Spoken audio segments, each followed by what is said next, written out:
Ito pala ang tatlong sikreto ni Herlene Budol kung bakit sobrang sexy niya at lagi siyang nagkakaroon ng award na Best Body Award. So, ito ang tatlong reasons na pag-uusapan natin kung bakit napaka-sexy at napaka-perfect ang katawan ni Herlene Nicole Budol for Binibining Pilipinas and for Miss Grand Philippines 2022. Alam nyo, wala talagang sikreto ang hindi nabubunyag. Kaya dito sa video na ito, tutuklasan natin ang mga tatlong sikreto ni Herlene Budol. Kaya kung nagtataka kayo kung paano niya na-maintain ang kanyang shape. So, makikita natin dito sa video na ito na kumakain siya ng pizza. Tapos, alam natin na ang pizza ay full of carbs. Nakakataba po ito dahil mataas ang contents ng fat, ng glucose, tsaka salt. Pero, para kay Herlene, walang-wala ito. At tutuklasan natin ang tatlong reasons kung bakit. So, let us now start with the first reason kung bakit. Ano nga ba ang sikreto niya? Paano niya na-maintain ang kanyang sexy body? And this is all about yung kanyang pasarela training. Hindi niyo ba alam na ang pagkakaroon ng pasarela training is nakakapag-benefit sa katawan?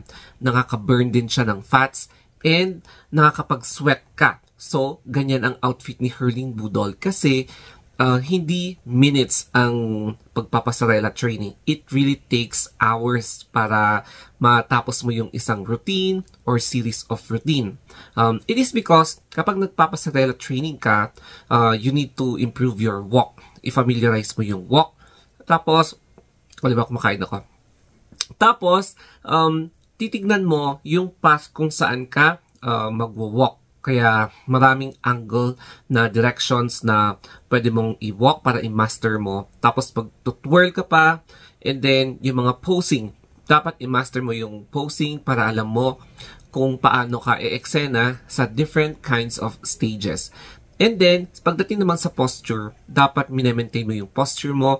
May exercise din ang posture. Kaya na-maintain mo ang inyong ang weight, tapos body structure mo dahil nag-exercise ka din kapag nagpapasarela training ka or yung tinatawag na yung way of walking kapag nag-join ka ng pageants. Kaya kung alam nyo lang na pasarela training is all about walk, hindi. It is all about improving your stage presence, yung walk mo, tsaka yung confidence level mo. Kaya, importante kay Herlene Budol na i-master niya yung pasarela kasi malapit na ang finals night ng Binibining Pilipinas. Tentative finals night will be on July 31st. Ayan. So, makikita nyo, there are different na eksena yung mga ginagawa kapag nagpapasarela training ka, especially doon sa kagandahang florist camp na maraming mga lessons sa pasarela. Ayan. And then, dumako naman tayo sa number 2. And this is all about yung kanyang pag-gym. Ang importante sa isang candidate is to maintain physically na fit ka, and then yung korte ng katawan mo is dapat hindi ka nag-gain ng weight, nag-gain ng fat. So, ayan yung mga routine na ginagawa ni Herlene Budol kapag nag-gym siya, and toning exercise lang, hindi yung heavy lifter. So, makikita mo na there are cycles tapos list of exercise routine sa gym na sinusunod niya dahil may program ang gym for pageant candidates na i-maintain yung mga core muscles nila para kapag nagpapasarela sila, hindi sila madaling mapagod, sir. So, there will be stretching. Syempre, mag-stretch sila bago sila magbuhat ng mga light materials or light na equipments para ayun, mas strengthen lang yung kanilang muscles. And kapag nag-gym ang isang tao, it takes 1 hour or 2 hours or 3 hours, depende po yan. And then, talagang i-improve yung posture ng katawan. So, ang importante dyan is that kapag bago ka sasali sa pageant, make sure na mag-start ka ng mag-gym.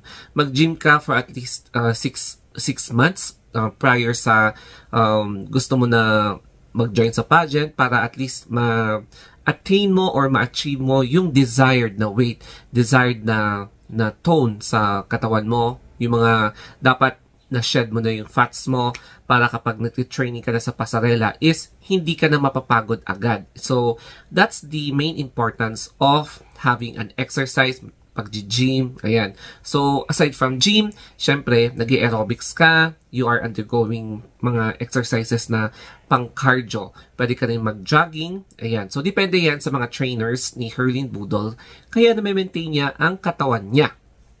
Tapos, ang number 3 naman is ang kanyang genes. So, hindi talaga dati na may kakaila na genes is a factor sa isang tao na nagkakaroon siya ng certain body structure.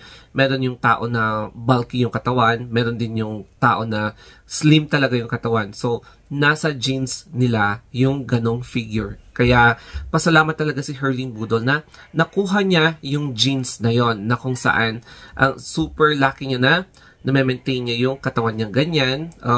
Kahit na i-flashback niyo yung mga throwback pictures niya from teenager siya, early teenager, and then up to now, same pa rin yung korte ng katawan niya. So, nasa genes talaga nila or nasa lahi nila yung pagkakaroon ng slimmer figure. Hindi lang siya. Tingnan niyo yung mama niya. Tingnan niyo yung mga kapatid niyang babae. And yung mga kapatid niyang lalaki. Same sila ng figure. So, slender, tapos matatangkad sila. And I believe, yeah, matatangkad silang magkakapatid. And yan yung isa sa mga genes na mapapasana all ka na lang. Kasi kahit na kumakain ka ng marami, tapos malakas yung metabolism mo, medyo slim yung chance na tataba ka talaga. So, bravo. Sana ganun lahat ng mga genes natin. O, diba? Kaya, yes, genes plays an important factor para sa tao, affecting the metabolism of the person, yung appearance niya, tsaka yung, alam mo yun, yung overall na body figure niya. Kaya, napakaswerte ni Herlin Budol dahil nakuha niya yung genes na yon.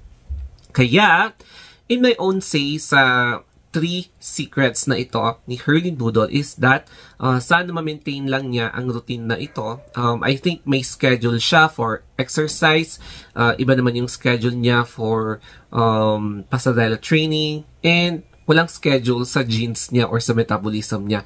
I'm not sure kung sabay yon in a day or alternate yon in a day yung exercise at pag-gym. Kasi nga, fixed na yan until the finals night. So, yung schedule niya may change depende sa result ng pageant, if mananalo siya or makakakuha ka siya ng international na title or local national title para i-represent ng Philippines sa international competition. So, let's see kung ano yung magiging result. And I hope manalo talaga siya dahil she is the perfect candidate to win Miss Grand International.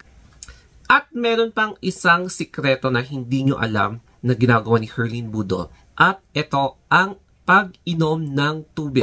So, drinking at least 10 glasses of water a day will replenish your body para hindi ka ma-dehydrate. Tapos, i-detoxify niya ang katawan mo para mawala yung mga impurities. Kaya, ang isa sa mga side effect kapag umiinom ka ng tubig is nag-glow ang katawan mo, nagiging mamula-mula, tapos mas soft kapag hawakan mo yung skin. That's why it's important na uminom po tayo ng tubig para ma-replenish yung ating mga organs, mga tissues, at mga cell.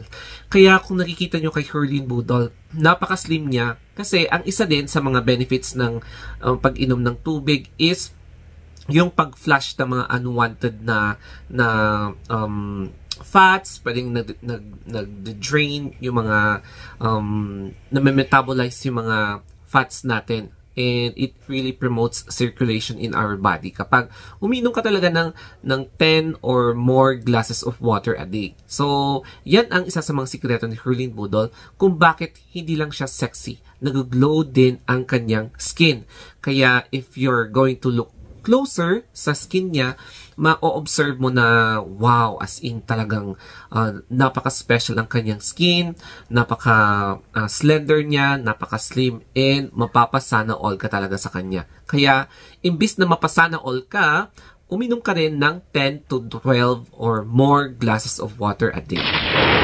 She is the best candidate to win Miss Grand Philippines title. Bakit? Dahil kailangan talaga ni Nawat ng candidate na malakas ang followers. So, yun ang iniisip ni Nawat kasi he wants more fame.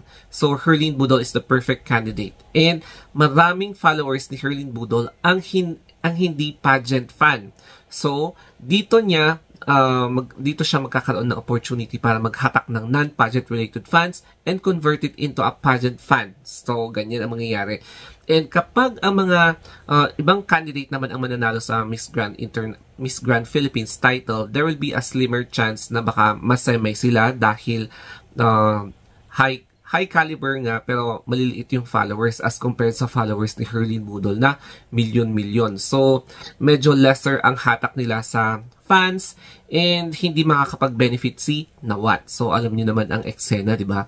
So, that's it guys. Ito na ang aking very short or brief review kay Herlene Budol as of this day. I'm not sure kung may masasagap pa akong chismis and I'm going to make another video. And thank you for watching. If you want more pageant updates or Herlene Budol updates from me, mag-subscribe lang kayo sa channel ko, The Star of Anthony Vlogs, and you can also reach me out or follow me sa Instagram and Facebook page, The Story of Anthony. So, always remember na mag-ingat po kayo lagi, mag-wear ng face mask, and ayan, Huwag maging pasaway.